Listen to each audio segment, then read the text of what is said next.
नमस्कार, मैं हूं नितिन वशिष्ठ और आपका स्वागत है रासकला मंच में। और आज हमारे साथ हैं रासकला मंच के कलाकार अजीत कुमार जी। अजीत कुमार जी, आपका स्वागत है हमारे रासकला मंच के मंच पर। कैसे हैं आप? बहुत बढ़िया। अजीत जी, आपसे जानना चाहेंगे आपके थिएटर का अनुभव। आप जब से रासकला मंच से जुड़े हैं, क्या अनुभव रहा आपका? बहुत अच्छा अनुभव रहा है। 7 महीने हो गए मुझे रासकला मंच के साथ काम करते हुए। लॉकडाउन जब दूसरा लगा था उसके बाद मैं ऑडिशंस वगैरह दे रहा था, तो अचानक से मेरे सामने ये रासकला मंच का आया, तो मैंने ऑडिशन दिया। सर को कॉल आया कि आप आ सकते हो, तो मैं एकदम से रेडी था। मैं क्योंकि लॉकडाउन के बाद मेरे ख्याल से 1.5 साल तक मैं ऐसे घर पे ही था। थिएटर से एकदम नाता टूट चुका था, तो मैं चाहता था कि वो फिर से दोबारा रिवाइव हो, और मैं तुरंत बिल्कुल देर नहीं किया और मैं रासकला मंच आ गया। आपने एज अ एक्टर ही क्यों करियर चुना?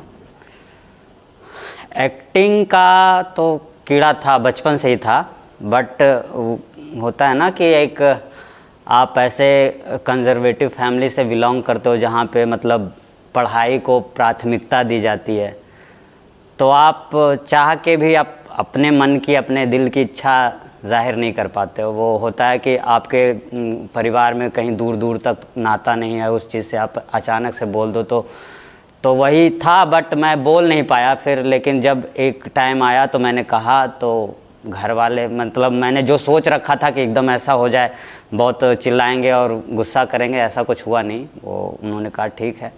तो एज ए एक्टर आप क्या करियर देखते हैं अपना? कि क्योंकि एक्टर का करियर सीमित और कोई सीमा तय नहीं है कि इतने साल तक एक्टर बन जाएगा या पैसे कमाने शुरू कर देगा। वो कितना आपको डराता है ये चीज़ की यार इस चीज़ में कोई लिमिट नहीं है कि शायद ज़िंदगी भी बीत जाए, ना मिले तो काम?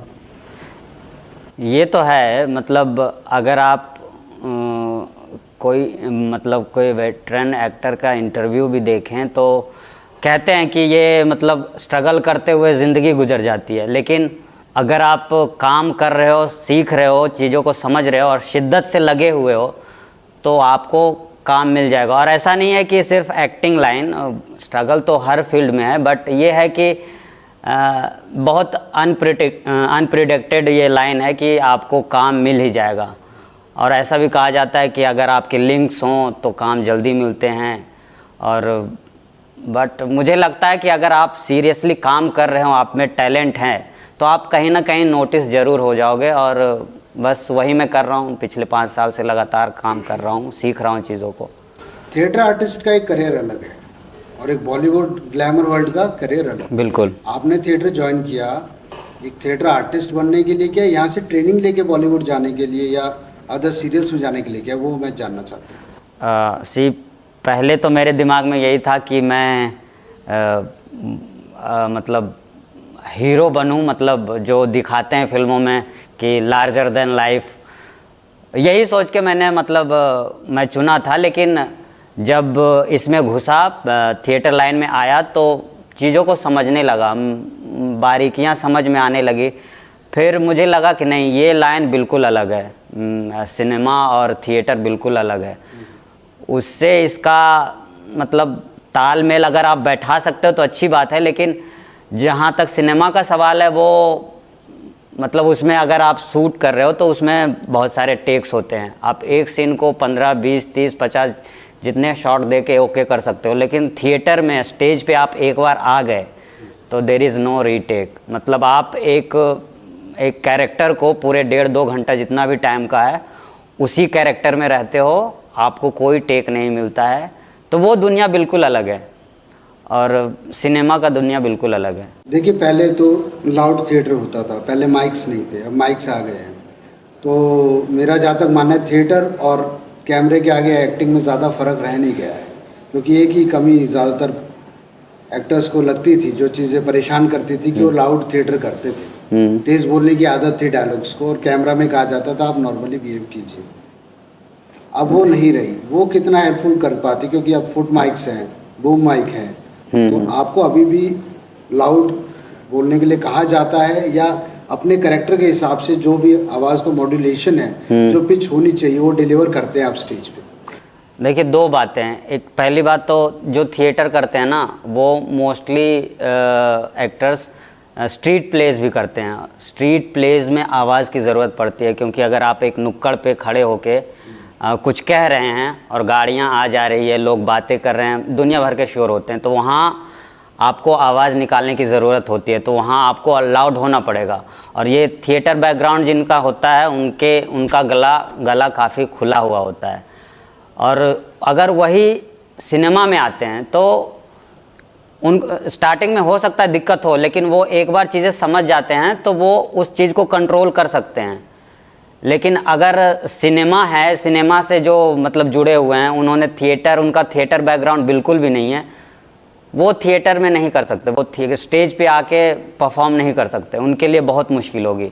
लेकिन जो थिएटर बैकग्राउंड से हैं वो कर सकते हैं, क्योंकि उन्हें पता है कि वो मतलब अपने आवाज़ को कैसे कंट्रोल कर सकते हैं, क्योंकि उनकी पिच तो खुली हुई है, हाई जा सकते हैं। कैमरा के सामने आके उसके बाद परफॉर्म करना, मतलब अपने नॉर्मल आवाज़ में बोलना, वो कर सकते हैं, बस उन्हें समझने की देर होती है। ये जी, अपने डायरेक्टर रवि मोहन जी के बारे में कुछ बताइए, रासकला मंच के बारे में कुछ बताइए। रासकला मंच के बारे में अच्छा एक्सपीरियंस रहा है। जब मैं पहली बार जुड़ा था तो पहला प्ले होने वाला था रेजांगला, जो अभी, हाँ जी, अभी जो 2-3 दिन पहले हमने परफॉर्म भी किया, तो उसके लिए प्रॉपर 5 दिन की ट्रेनिंग हुई थी, जैसे आर्मी ऑफिसर की होती है। तो वो जब ट्रेनिंग स्टार्ट हुई थी तो मुझे लगा था यार, थिएटर में तो ऐसा मैंने कभी किया नहीं, मतलब स्क्रिप्ट पढ़ो, रीडिंग करो, उसके बाद रिहर्सल्स करो, बट वो चीज़ मेरे लिए बिल्कुल अलग था। तो तब फिज़िकल एक्टिविटीज़ बहुत हुई, तो मतलब मेरा बॉडी उस टाइम जब एकदम से आया था लॉकडाउन के बाद, तो मैं थोड़ा सा हैवी भी था, तो मेरे से चीज़ें हो नहीं पा रही थी। तो मैंने सर से बात भी की थी कि सर मेरे से हो नहीं पा रहा है, लेकिन सर ने कहा कि यही तो मतलब अपने कंफर्ट को तोड़ना है। अगर आप कंफर्ट जोन में रहोगे तो आप आगे ग्रो नहीं कर सकते।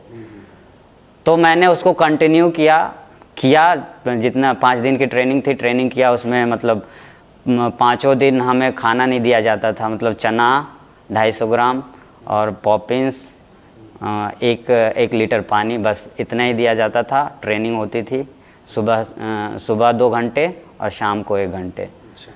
तो वो चीज़ अलग था, वो ऐसा कुछ था जो मैंने नहीं किया था अपने थिएटर लाइफ में। तो उसमें मुझे मज़ा आने लगा फिर बाद में, क्योंकि अगर आप सिनेमा में जाते हो तो वहाँ भी आपको एक चीज़ होती है मेथड एक्टिंग। आप किसी कैरेक्टर में अगर घुस रहे हो ना, तो आपको उस चीज़ को ग्रैब करने के लिए ना उस लाइफ को जीना पड़ता है, उसमें जाना पड़ता है, तो वो बिना ट्रेनिंग के नहीं आएगी। और टीवी सीरियल्स में तो आपको टाइम नहीं मिलेगा इन चीज़ों का, प्रिपरेशन का। टीवी सीरियल्स में आपको स्क्रिप्ट दे दी जाएगी, सुबह आयो, हाँ वो कर दो, 1 घंटे बाद ही करना फिर। लेकिन वो डिपेंड करता है कि प्रोडक्शन हाउस का बजट क्या है। आप देख लो, आप रियलिटी शोज़ हैं जैसे खतरों के खिलाड़ी, उसमें ट्रेनिंग होती है, बिना ट्रेनिंग के आप स्टंट्स नहीं कर सकते। वो दूसरी बात कर। टीवी सीरियल्स में सास बहू वाले भी होते हैं, उसमें आप क्या स्टंट करेंगे, उसमें तो नॉर्मल चीज़ें होती है। चलिए, बहुत अच्छा रहा। अब मेथड एक्टिंग अभी सीखें और सीखें, जी सीखें बिल्कुल, और अपने किरदार को और उभारे अगले प्ले में, हम यही आशा करते हैं। और रवि मोहन जी के साथ जुड़े रहें, एक अच्छे निर्देशक हैं, बिल्कुल आपको ट्रेन करेंगे, डिसिप्लिन रखेंगे, तराशेंगे जी। और हम उम्मीद करते हैं जी आप बहुत बड़े कलाकार बनकर इन फ्यूचर उभरें और हमें आपको स्टेज पे देखने का मौका मिले। धन्यवाद। Thank you so much.